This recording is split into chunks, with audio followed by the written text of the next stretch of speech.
દીકરી છું, એટલે મને આમ શોખ ખરો સ્કૂલમાં ગાતી. એટલે તો આજુબાજુના જે 2-3 પ્રોગ્રામ હતા ત્યાં હું જોવા ગઈ હતી. મારા જે કાકાના છોકરાઓ છે અમારી સાથે, મહેશભાઈ છે, એમની સાથે જોવા ગઈ હતી. તો ત્યાં એ લોકો ગાતા હતા તો મને આમ ઈચ્છા થતી કે આ કેવી રીતે ગાય છે અને કઈ રીતે ગવાતું હશે એમ. અને સ્કૂલમાં ગાયું હતું એટલે સ્કૂલના છોકરાએ એવું કીધું કે અમારા સ્કૂલમાં એક છોકરી છે બહુ સારું ગાય છે. એવી રીતે મેં ત્યાં ગાયું તો મને એ લોકોએ 500 રૂપિયા આપ્યા. તો મેં મમ્મીને આપ્યા. તો મમ્મી કે પહેલાં તો મેં એમ કીધું તું ક્યાંથી લઈ આવ્યો, કોઈ તને આપ્યા નથી ને, આપણું સગું કોઈ આવ્યું તું તને આપીને ગયું.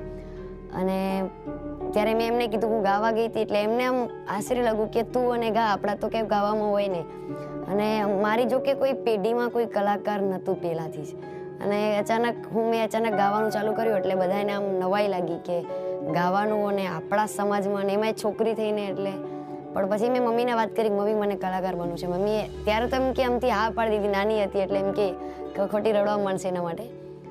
અને પછી મમ્મી જો કે બહુ સપોર્ટ કરતા હતા, પણ પરિસ્થિતિ બહુ ખરાબ હતી કે મમ્મીને કામ ઉપર જવું પડતું. હવે નજીકના પ્રોગ્રામો મળવા લાગ્યા તો પપ્પા બીમાર છે તો સાથે આવ્યો કોણ.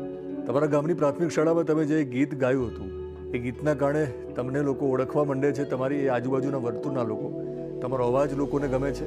તો આજે મારે ફરી વાર તમારું એ ગીત ફરી સાંભળવું છે. શરૂઆતમાં સ્કૂલમાં ગાયું હતું 26મી જાન્યુઆરી એટલે ફંક્શન હોય તો ત્યારે ગાયું હતું બેટી હું મેં બેટી તારા બનૂંગી. જે મારા શિક્ષક છે જે આહિર છે, વાલજીભાઈ આહિર, એમણે મને ગવડાવ્યું હતું.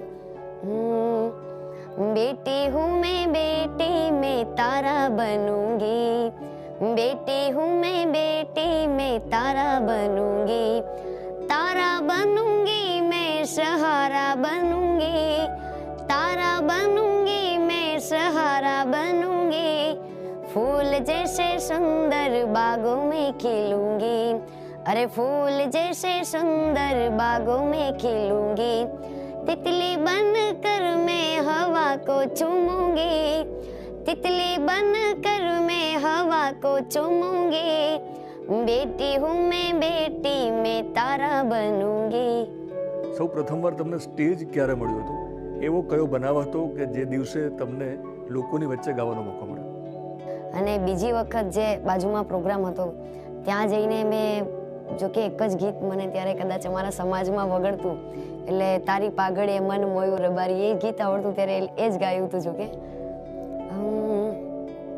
તારી પાઘડીએ મન મારું મોયું રબારી, એ માલધારી આજીવે માલધારી, તારી પાઘડીએ મન મારું મોયું રબારી, એ માલધારી મારો મારો માલધારી.